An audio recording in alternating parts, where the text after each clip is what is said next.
Hello and welcome everybody, welcome to a new Curse Studio tutorial.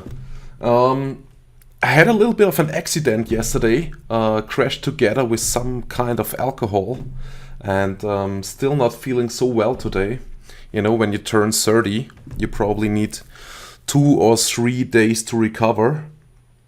And yeah, I'm still feeling the pain, but anyway, I decided to record a new tutorial, and I've got a really nice scene from Silverwing VFX. You might know this guy already because I mentioned him, I think, several times. He also did, if you have seen the new Red Bull movie, where they explain all the new rules in the Formula 1 and stuff like that. He did almost all the shading on the car and on the helmet and stuff like that. So if you have seen this video, this is the guy. And I had a little idea about creating this obstacle from Ender's game, and I will show you quickly what that is.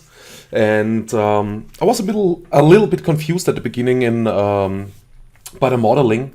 And I said to Raphael, hey, can you help me out a little bit? Can you show me how you would try to build this obstacle? And he jumped right in, turned on Skype and showed me a little bit of the beginning. And afterwards, it seemed like he was really motivated to model it on his own. So I thought, okay, let him model this obstacle. Is absolutely no problem for me if I don't have to model it, since I don't like modeling that much anyway. And so he gave it like 2 or 3 times, and I think he spent, I don't know how much hours he really spent, but in the end he finished it really absolutely awesome as expected. And yeah, so this obstacle will be for free, and you can download it from his website. And I will show you today already what is included in the scene, and I hope he includes all the textures. I'm not sure about that, but he probably will, as far as I know him. And I don't have all the textures. I think he forgot to send them to me, or maybe I forgot to find the folder. But anyway, I think this was enough talking, and I think we should jump right into the scene. Alright, so here I have the scene, and let's open it up and let's see what is included. Takes a little bit. I think I also downloaded the newest Octane version right now. This should be, for the plugin, should be 1.21a, and I think for the normal Octane, the standalone, it should be 1.35. Yes, exactly. And if everything is working here, let's load the scene. We should also have some new features here. If we do a right click, I'm not sure, maybe I didn't download the newest version of the plugin, but it doesn't really matter anyway, I guess. Because if you do a right click right now, in the newest plugin version, you can change all the colors and drag and drop the materials, copy the materials just by simply going with the mouse over in the live viewer, doing a right click, copy the material, go to the next diamond or whatever you have in the scene, and then just simply do the next right click and click on paste. And as you can see, here it is: copy material, select object, pick DOF, select material, and so on and so on. So you can do all those stuff right now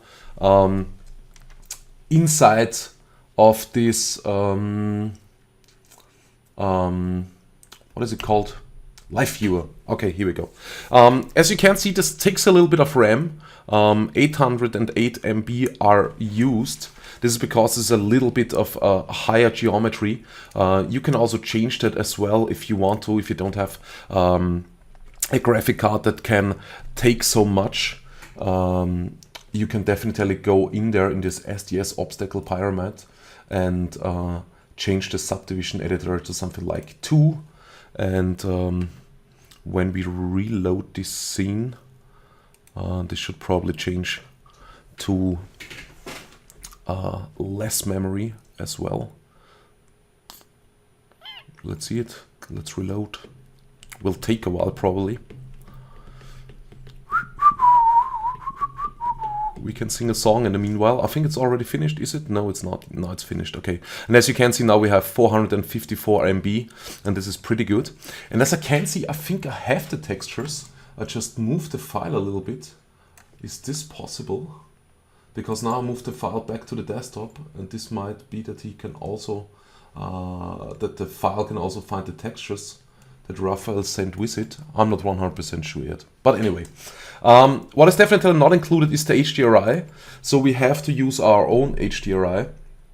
And I will go for my lovely standard HDRI that I love to use the most. This is, I will post you simply the link on VMO in the description so you can simply download it from there. So let me get this HDRI loaded by just clicking here.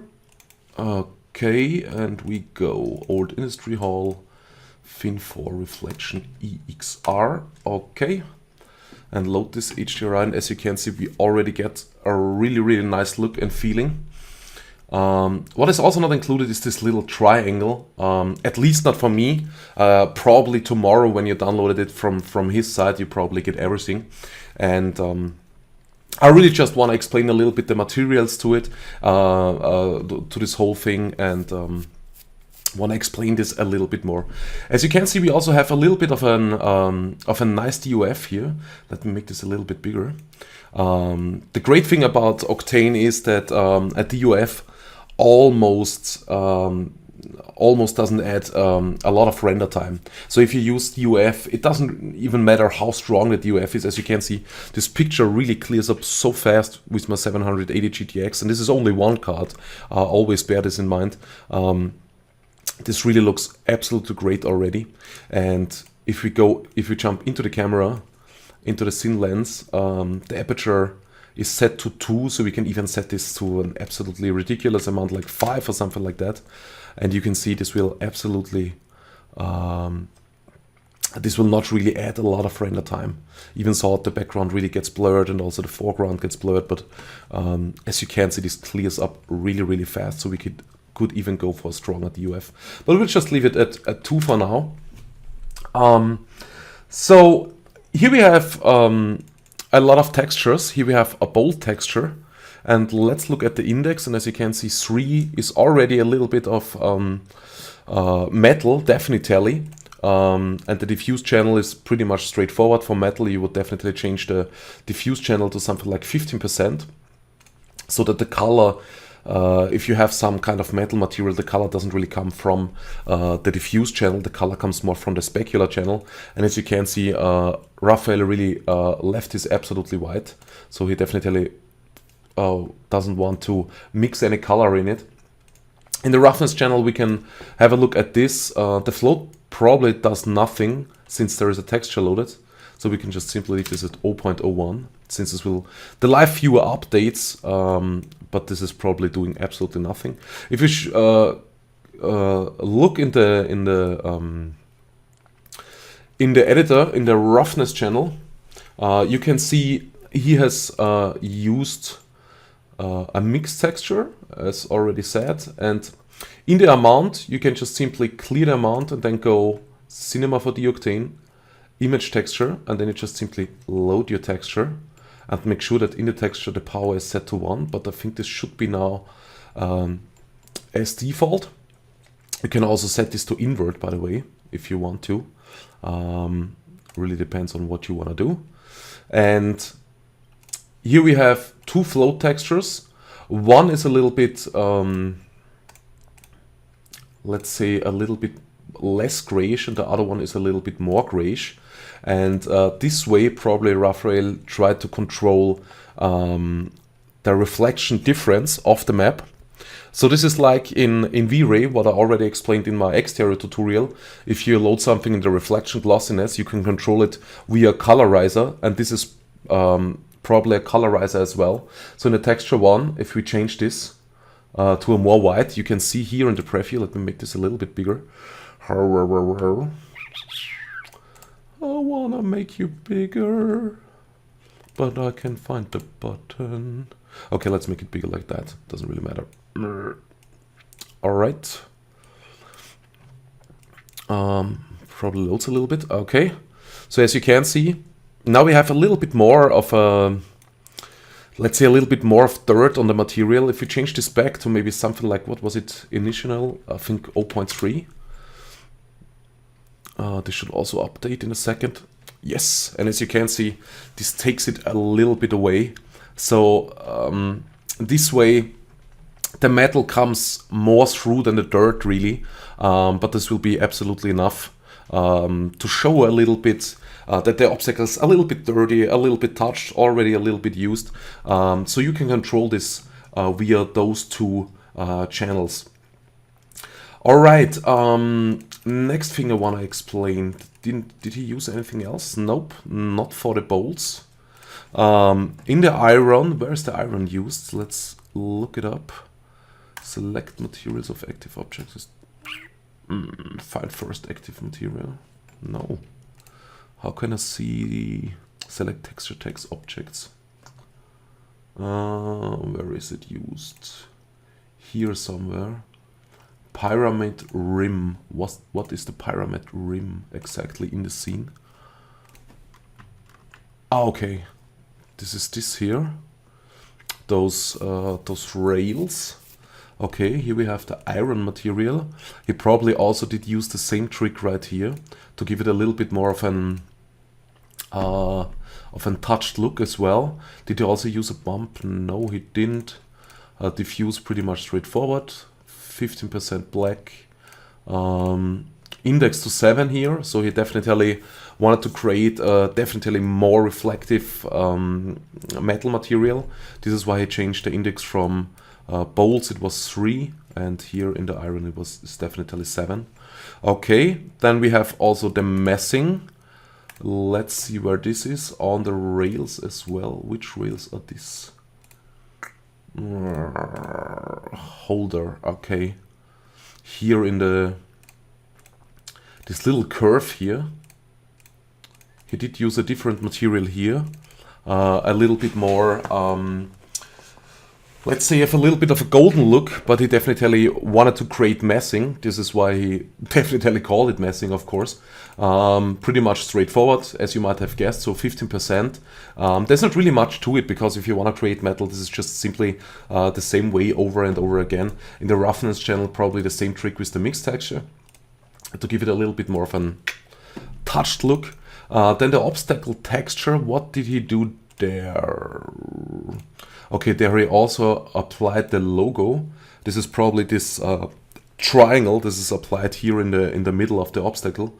I don't have this texture right now. I don't know why. I probably just lost it. And he simply mixed two materials together. So he used a Create Shader Cinema 4D Octane mix material, and here in the amount, if you load an image texture, you can make like something like an overlay as well. So this is why he loaded the logo here. And material 1 is the obstacle and the obstacle dark. Okay, so we'll check those two materials next. So this is obstacle dark. What did he do there? Okay, here he has definitely used a diffuse map, a mixed texture, color correction, image texture. Jesus Christ. Okay. So first of all, he did use a multiply to mix this a little bit together. So he did give this mixed texture that he loaded there a little bit of a bluish color, as you can see with the texture 2 here of the RGB spectrum. If you would change this here, we can change this here to a red color. As you can see, now red. This is here, this middle part, as you can see. So this doesn't really look too good. We should stick with this blue color. And in this mixed texture, he did probably load, okay, he did load a dirt texture here as well. And he did control this here with the same trick, as you can see in the diffuse. So he did make it a little bit more, how can I say this? He did control the black and whites a little bit more of this map, and he probably did do the same here with the, wasn't there a color correction? Yes, here in the color correction he did this as well. And in the roughness, we probably have a mixed texture with the same trick that we have seen before. Anything else? In the specular, the same thing. So he also wanted to control the specular a little bit more, so the specular also gets a little bit of an of a different feeling, you know. So the specular doesn't react the same on every part of the texture. So on some parts the specular will definitely be a little bit harder, and on some other parts it will definitely be a little bit more stretched out because of the difference of the specular. Okay, what else do we have? He also did use a light texture. You can simply create this by create shader cinema for the Octane material. Then you just simply can leave it as material type diffuse. Jump into the emission. Go to cinema for the Octane. There are only two emissions. I think this is texture emission and black body emission. You just simply load a black body emission. Okay, he did use a texture emission. Okay, this is... What did he use as texture? This is interesting. Efficiency or texture, multiply texture. Okay, he did also use a dirt for the light. So probably that the light doesn't really shine 100%. So that the light has a little bit of an edge, you know. So you have here a little bit of dirt and so a little bit more of black here on the edge, and in the middle it's more white. So this is probably what he did try to do here, and probably what worked out for him as well. Okay, Gaussian spectrum, wavelengths with power. I didn't play with that yet, to be honest. And here in the float texture, okay, this is straightforward. So I did control the light here in the Gaussian spectrum, and the dirt. We can see this when we render this out, so I can explain this a little bit better what this does. And then here we have a diffuse dirt texture. Where's this one applied? Let's search for it. Where is it? Where are you? We don't know. Okay.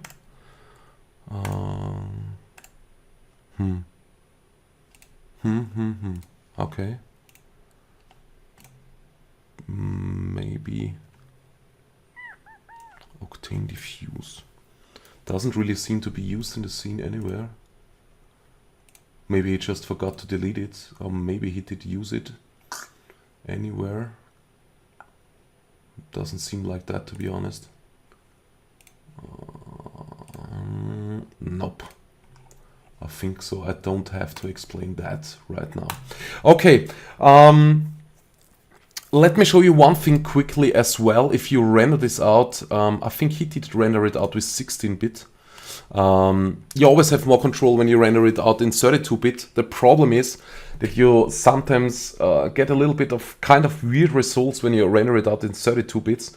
So let me show you the difference quickly. I mean, sometimes it's absolutely okay when you have a different output in 32 bits, but sometimes it looks a little bit strange, what really makes me wonder. There are a few tricks I want to show you that you can use. First of all, I want to render it with the normal 16-bit method. And I think we don't need... I mean, there's also 3000 samples for rendering. I think this is probably a little bit much.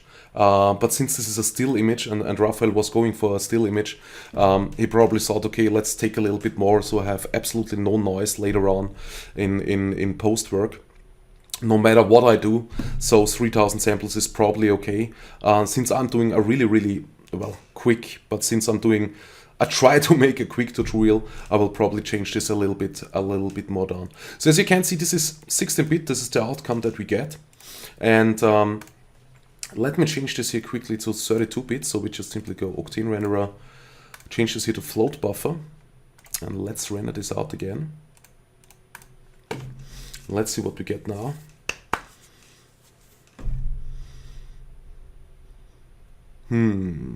Takes a little bit to load the geometry. A little bit. I think I should just pause the video. Would that be better? Probably. So as you can see, it comes out way darker, as you might, and I think this is also way too dark for a 32-bit image, to be honest. I'm not sure how much. I mean, I really have to check this out in Photoshop, to be honest, to really see the difference, or how much I can really boost this in post-work with the exposure and stuff like that. So if I can really get it as bright as this one without getting any artifacts or any other problems. So yeah. what Ahmed recommended, which is the plugin developer, is that you tick off linear workflow right here and also change the input color profile maybe to linear or disabled. But I think this will probably not always help. And I think you also have to change the camera to linear as well and enable the camera imager. I did try this method already and it worked out pretty good for me. So I just want to give you this tip. You can check this out as well. As you can see, there is no difference really if we do this now. If we enable the camera imager, last thing I want to show you, enable camera imager, because I think Raphael didn't use the camera imager. Enable camera imager, post-processing. No, we don't need post-processing. What I want to tick on is definitely pre-multiplied alpha. I want to have an alpha here for the background. And the vignetting I will change to 0 because we can do this in post-work as usual. And what was I supposed to do exactly? Change this here to linear. And let's see what outcome we have now. This should be now the perfect linear workflow inside of Octane. And let's see what we get. The result might be a little bit brighter than expected. Nope, it's exactly the same. Okay, it's really, this is not really, I think it is a little bit brighter. Definitely, if you look at those two pictures, it's definitely a little bit brighter. So I think this might be the better method, but I'm not 100% sure. But this should be the normal Octane linear workflow. So yeah, I just want to show you this quickly as well. Okay, so I will just go simply here for the 16-bit method, to be honest. I don't want to run into any problems, and I will also disable the camera imager. Also a thing that Raphael did, and that some people forget that you can do that, he used a different focal lengths for the camera. You can change this here in the normal Cinema 4D camera. He changed this here to 85 millimeters, as you can see, so you don't have to go with 36 millimeters always. So you definitely can change that, and this will definitely give you a more interesting look of the scene and stuff like that. Okay, so let's change this back to tone mapped. I think the camera images should be disabled by now, yes. And I'm not sure if pre-multiplied alpha will work like that, so we'll tick this back on and render the picture viewer. And let's see what we get. I think I will pause the video till it's done. Okay, this is definitely not what I want, because I think I have to change this to a different response here, to Agfa, I don't know, Agfa Color Futura 100 CD, something like that. Because the linear output is definitely a completely different output from the other curves. So we definitely have to change some of the other curves so we get this normal look, and we might have to change the ISO a little bit since Raphael didn't really touch the camera imager, but I think it comes out pretty well. The only difference is really that the curve adds a little bit of greenish to the image compared to the original one, but we can get this out of the picture in post-work anyway, so this doesn't really matter, to be honest. So I'll let this render now a little bit, and when it's finished, we will jump into Photoshop and see what we can do there to make it look even a little bit better in post-work, and then we will be already finished. Okay, so see you for the Photoshop part. Alright, so I'm here at 600 subpixels right now, and it already looks pretty clean. Probably when I tweak this in post-work a little bit, probably a little bit of noise will be visible. But this shouldn't be really much of a problem. You can definitely let it render till the end if you want to. The last thing I want to mention, this is because the dirt, as you can see here, the light, you can definitely see here you have a little bit of dirt, so the light doesn't shine all the way, and this makes it definitely look a little bit more realistic. And as you can see, the dirt here starts to have a little bit of a fall off. And then you have the light, so you don't have the light absolutely everywhere, so this also makes this picture look a little bit better. Okay, so since I don't want to let this finish, I will just simply save this out by save as TIFF 16-bit, Okay. And we'll just save this on the desktop. Yes. And we'll close this. All right.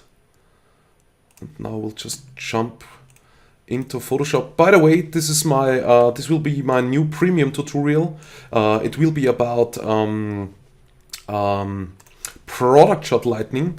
There will be 2 scenes included that you get with the premium tutorial. I will tell you a lot of stuff about product shot lightning, and you will really get a lot of information. And yeah, this is one shot that you will get. We will build the complete scene in this premium tutorial, and then we'll also build a second scene completely. This tutorial will be available for Octane and V-Ray. And if you want to learn more about product shots lightning, definitely purchase this tutorial on my webpage curstudio.com. Okay, that's it for the advertising part. Sorry for that. Okay, so let me open up this file. Where is it? Obstacle XR. No, it was a TIFF file. And it should be on the desktop. Is that right? Am I blind? Where is it? Where did I save it?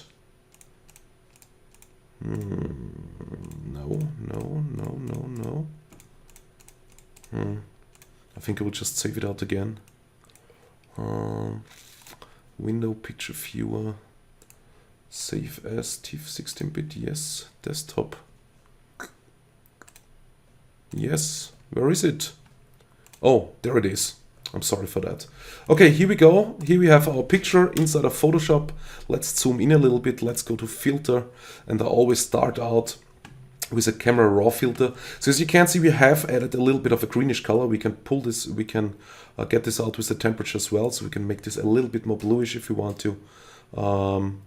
And also make it a little bit more, brighter. Maybe not so bright, maybe something like that. Then we can also play around with the exposure. I want to make this a little bit darker, something like that maybe.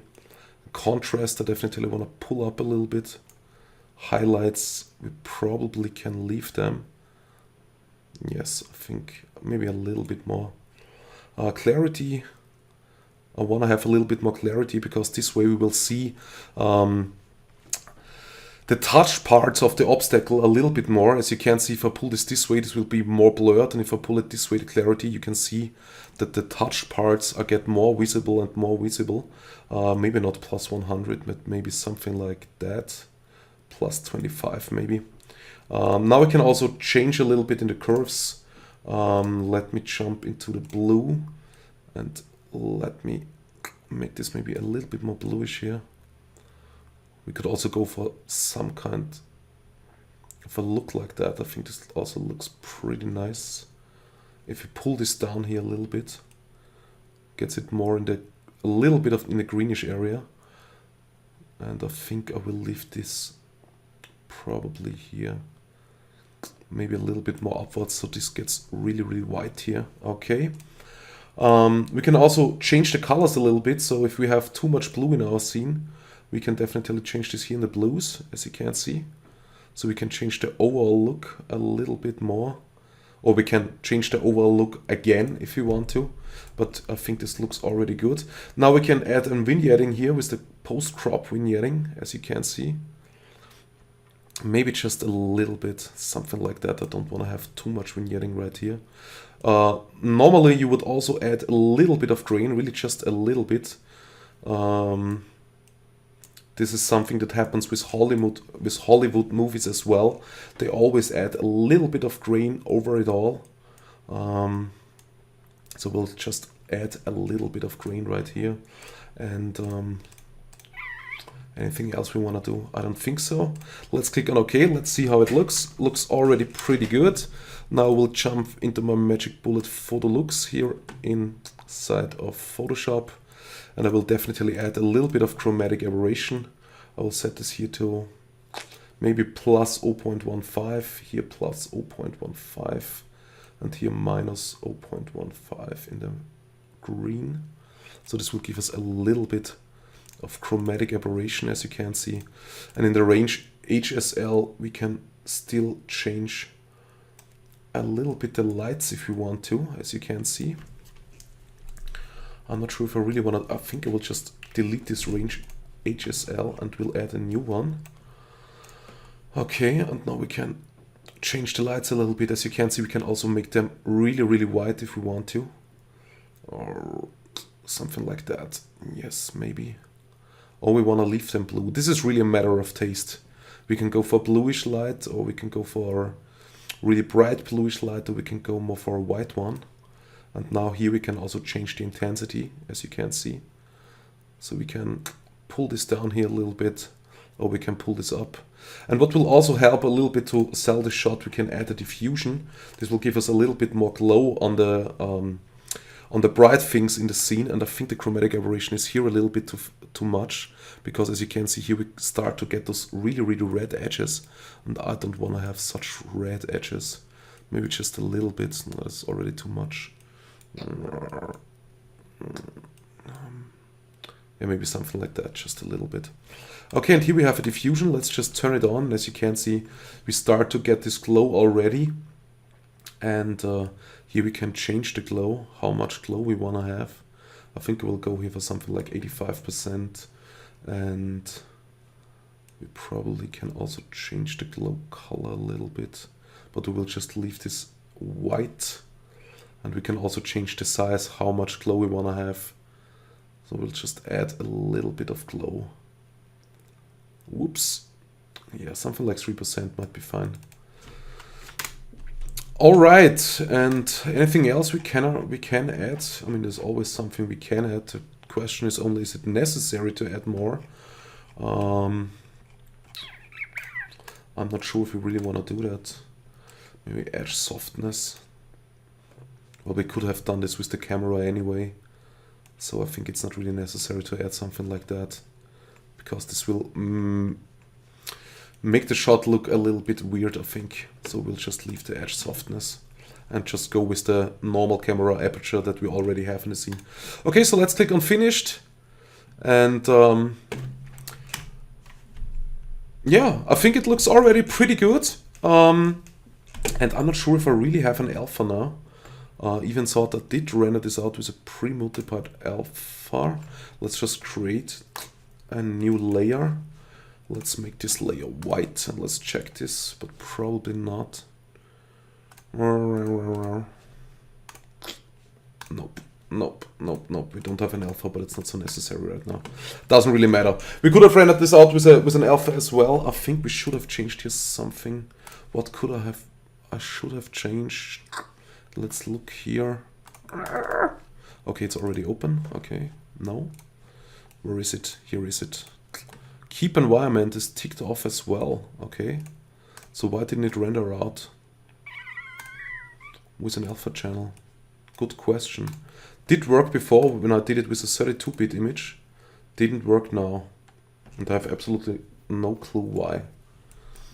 Maybe I should have ticked on multipass. Maybe this would have saved an alpha channel as well. Let's check this quickly.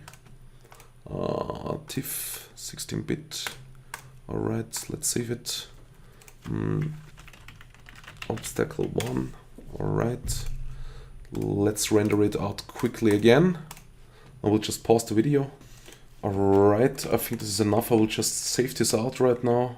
Alpha channel is ticked on. Let's see if I have an alpha channel here in Photoshop. Channels. Oh, there is an alpha. Oh, sweet mother of bejeebus. Okay, so we already have an alpha channel, so we just need to copy this alpha channel out, and then we can use this as an alpha. So we got an alpha channel with this. So the alpha channel is there. But to be honest, I don't really want to play around with it now. It looks good like that already, and the only thing, since we are so close up, and the alpha channel is probably not necessary, I think it would be cool if you can see here some stars and also here, but these are really the only parts where you can see the background. This is, let me switch this back on. As you can see where the red parts are, this is the only thing where you would see the background, so you wouldn't really see much of an space environment anyway, so it's probably not really necessary to add some kind of background. I mean, you could, if you want to, you can copy out this alpha channel and use it, but I will not do this right now. So you definitely got the alpha channel, so this is pretty good. So let me stop this, And I think we are finished with the shot. And I really hope you like it. I think tomorrow when you download this, you will also get this triangle texture. I could have also created this by myself right now, because this is not really much of work. But to be honest, I was just simply too lazy right now. But I think I hope I explained the materials a little bit, so you also understand what's going on in the scene file when you download it tomorrow from Silverwing VFX site. So I also want to show you this. This is www.silverwing/vfx.de. And then just simply go to free stuff, and tomorrow it will be added. There's also a lot of other free stuff that you can check out. Really wonderful renderings like the siren scene or the free lemonade can scene. Also those letters are really cool that he modeled by himself. Really absolutely amazing stuff. And this iPhone. For more V-Ray and Octane tutorials, you can also check out my site. Also for more bad jokes, you can definitely check out my site as well. I also have a lot of premium tutorials online if you want to check them out as well, and a lot of free tutorials, and they definitely will become more and more as I find more time to create them. Okay, so I hope you had a little bit of fun. I hope you learned a little bit, and if you have any questions, any ideas, any criticism, or if you want to ask me how my hair looks right now or whatever, just simply feel free to ask. I will answer all questions when I have time. So yeah, have a nice day, and thanks for listening. Bye bye.